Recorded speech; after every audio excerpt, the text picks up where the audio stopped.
ଅଧ୍ୟାୟ ଦେବହୂତି ରୁବାଚ ହେମନ୍ତ ପୁତ୍ର ବାକ୍ୟ ଶୁଣି ଆନନ୍ଦ କଦର୍ମ ଘରଣୀ ଚରଣେ ପୁନଃ ପୁନଃ କରି କପଳେ ବେଣୀ କର ଯୋଡ଼ି ପ୍ରଭୁ କର ମତେ ତ୍ରାହି କହଇ ବିଷ୍ଣୁ ମୁଖ ଚାହିଁ ବିଷ୍ଣୁର ନାଭି ପଦ୍ମ ମୂଳେ ବ୍ରହ୍ମା ପୂଜି ମହାକଜଳେ ପ୍ରଜା ସଜିଲା ଅବଧାନେ ସାଧିଲା ଯାର ପାଦ ଧ୍ୟାନେ ଯେ ସେ ହରି ନାମ ଏ ସଂସାରେ ଯେବେ ଶୁଣନ୍ତି ନିରନ୍ତରେ ମୁଖ ବନ୍ଦନୀ ନିରବଧି ଦରିତ ଆଜ୍ଞାନ ଜଳଧି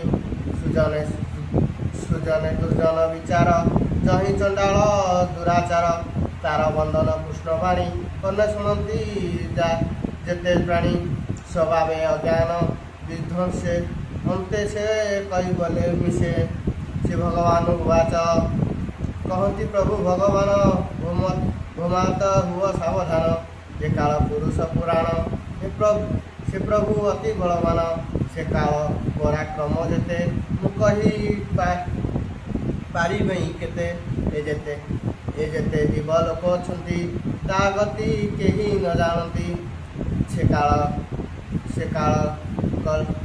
କଲସ ନାଶଇ ଏଣୁ ତା ଗତି କେହି ନ ଜାଣେ ଏ ଚରାଚର ଦେହ ଧରି ଏ ସ୍ଥୂଳ ସୂକ୍ଷ୍ମ ଆଦି କରି ସକଳ କରଇ ଭ୍ରମଣ ଭକ୍ଷଣ ক্ষুধাতে দেশনে কৃপণ যেনে সমীর বলিয়া জিমুদ্রে করই বিহার সে ঘন তার গতি ন জানে তেসনে সে হই দেবগণে কাଳର ଗତି ନ ଜାଣନ୍ତି ସେ କାଳ ବସେ ପ୍ରମୁଖାନ୍ତି ଏହି ଜୀବ ସୁଖ ଭୋଗ ପାଇଁ ଅର୍ଥ ଉପାର୍ଜନେ ଭ୍ରମଇ ବିବିଧ ଦୁଃଖେ ତା ସଞ୍ଚଇ ସେ ଅର୍ଥ କାଳ ତା ହରଇ ବିଲୋକ ସୁଖ ଜହିଁ ପାଇଁ ସେ ଅର୍ଥ କାଳ ବିନାଶଇ ସେ କାଳ ବସେ କରି ବଳିଆର ସେ କେ ଜାଣିପାରେ ଗତି ତାର ସୂକ୍ଷ୍ମ ସ୍ୱରୂପେ ବିହରି ମନ ବଚନେ ଭେଦ ନାହିଁ କୃଷ୍ଣର ଜନ ପ୍ରାୟ ହୋଇ ସେ ଅର୍ଥେ କାଳ ବିନାଶଇ ସେ କାଳ ମୁଖ୍ୟ ଜୀବ ରହି ନାନା ବିବିଧେ ହିଂସା ବହି କରନ୍ତି ନାନା ଛନ୍ଦ ମାୟା ହୃଦୟ ବସେ ଜୀବ ଦୟା ନିର୍ଭୟ ଭ୍ରମ ମୂଢ଼ପଣେ କାଳ ଗରାସେ ପୁଣ୍ୟହୀନେ ତାହାର ନାହିଁ ପକ୍ଷ ସକଳ କରଇ ସୁରକ୍ଷ ଏ ଜୀବ ଅତି ମହିହୀନ ଅର୍ଥ ସଞ୍ଚୟୀ ପ୍ରତିଦିନ ଯେ ଅର୍ଥେ ମୃତ୍ୟୁପଗତ ନ ଜାଣେ ଏ ମୁଣ୍ଡ ପଣ୍ଡିତ ଅନିତ୍ୟ ଦେହ ନ ବୁଝଇ ବ୍ୟାପାର କରେ ଦୁଃଖ ସହି ଗୃହ କଳତେ ଧାନ ଆଦି ଏଣେ କରଇ ନିତ୍ୟ ବୁଦ୍ଧି ଏ ଦେହେ ପରମାତ୍ମା ମହେ ମୋହର ବୋଲି ନିତ୍ୟ କହେ ଏ ମାୟା ମୋହ ପଡ଼ି ଅଛି ଏଣୁ ଏ ନ ବୁଝଇ କିଛି ସଂସାର ମତେ ଜୀବମାନେ ନିରତେ ଭ୍ରମନ୍ତି ଅଜ୍ଞାନେ ଜଗତ ଯୋନିରେ ଭ୍ରମନ୍ତି ସର୍ବତେ ପୁଣି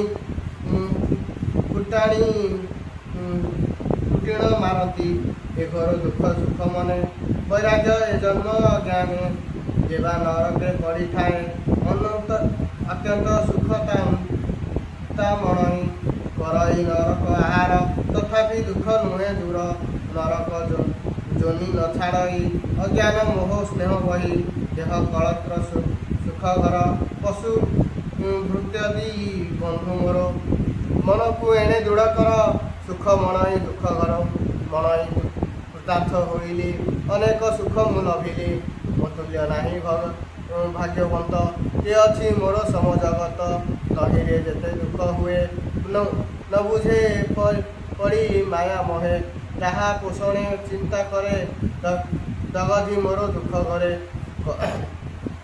ପରେ ଦୂରିତ ଦୁଃଖ ମନ ଏମନ୍ତେ ମୂଢ଼ ଏ ଅଜ୍ଞାନ ଅସିତ ଦୁଷ୍ଟ ନାରୀ ଘରେ ବିବିଧ ଛନ୍ଦ ମାୟା କରେ ତାର ସୁପେ ସପ୍ରିୟ ଥାଇ ସେବନ ଜନପ୍ରାୟ ହୋଇ ତାହାର ବାକ୍ୟ ବିଲଙ୍ଘନ କରି ନ ପାରେ ରାତି ଦିନ ତାହାକୁ ସମ୍ଭୋଗ କରଇ ଏମନ୍ତ ତାଙ୍କ ସଙ୍ଗେ ଥାଇ ସେ ମନ ଇନ୍ଦ୍ରିୟ ହରଣୀ ତାର ପ୍ରତ୍ୟକ୍ଷ ନିତ୍ୟ ପ୍ରାଣୀ ସେ ନାରୀ ବସେ ବିହରଇ ନିଶି ଦିବସେ ମନ ଦେଇ ତାହାର ସୁଖ ଭୋଗ ପ୍ରୀତି ନରକେ ଓଟାରି ପକାନ୍ତି। ନରକ ବୋଲି ଯାକୁ କହି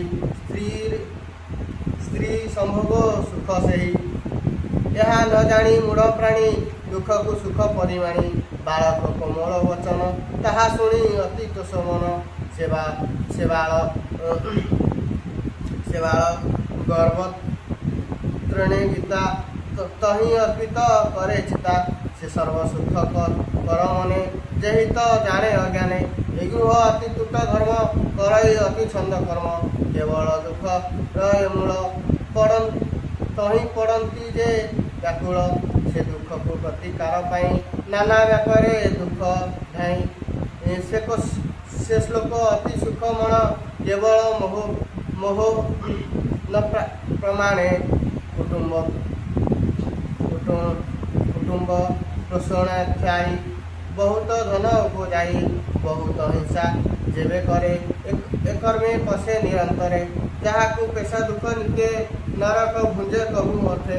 ତାହାକୁ ସତତ ପୋଷଇ ଆପଣା ସୁଖ ନ ବଞ୍ଚଇ। ଯେବା ସୁଖ ଧର୍ମ ଉଠାଏ ତାହାକୁ ଅଗ୍ରତ ଭୁଞ୍ଜଇ। ତେବେ ଭୁଞ୍ଜଇ ଅବଶେଷ ଏକର୍ମ ଧର୍ମ ଯାଇ ନାଶ। ତଦନ୍ତ ଲାଭ ଅଧଗତି ଏହା ନ ବୁଝଇ ଦୁଷ୍ଟମତି। ସେ ଯେବେ ଦୈବ ସଂଯୋଗେ ବିନିଷ୍ଟ ହୁଏ କର୍ମଯୋଗେ। ପୁଣି ଜୀବିକା ଆରମ୍ଭଇ ସେହି ଯଦ୍ୟପି ନାଶ ଯାଇ। ପୁଣି ଆରମ୍ଭେ ବାରମ୍ବାର କୁଟୁମ୍ବ ଅର୍ଥେ ମୂଢ଼ ନର। ସମର୍ଥପଣ ଥାଇ ଯାଏ ତା ତହିଁ କରଇ ଉପାୟ। ତହୁଁ ହୋଇଲେ ଅସମର୍ଥ ଲୋଭେ ଚିନ୍ତତେ ପରା ଅର୍ଥ। ଲୋଭେ ବଢ଼ଇ ପର ଧନେ ନରକ ଭୟକୁ ନ ମନେ। ନିନ୍ଦିତ କର୍ମ ହଏ ଦିନେ କୁଟୁମ୍ବ ଅର୍ଥେ ଅଭାବେଣେ। ହେମନ୍ତ ମନ୍ଦ ଭାଗୀ ହୋଇ କୁଟୁମ୍ବ ପୋଷି ନ ପାରଇ। ଏଣୁ ହରଇ ପର ଧନ ନାଶ ପୂର୍ବ ଜନ୍ମ ପୁଣ୍ୟ। ଦରିଦ୍ର ଜୀବନ ବଞ୍ଚଇ ନାନା ଆପାଦ ପୀଡ଼ା ପାଇ। ବୃଥା ଉଦ୍ୟମ ଫୁଟି ରହେ ଆଉ ସମ୍ପଦ କେବେ ନୁହେଁ। ସର୍ବଦ ଉଦକୃପଣ କରଇ ନିତ୍ୟ ଅର୍ଥଦାନ। ଅର୍ଥ ବିହନେ ଚିନ୍ତା କୂଳେ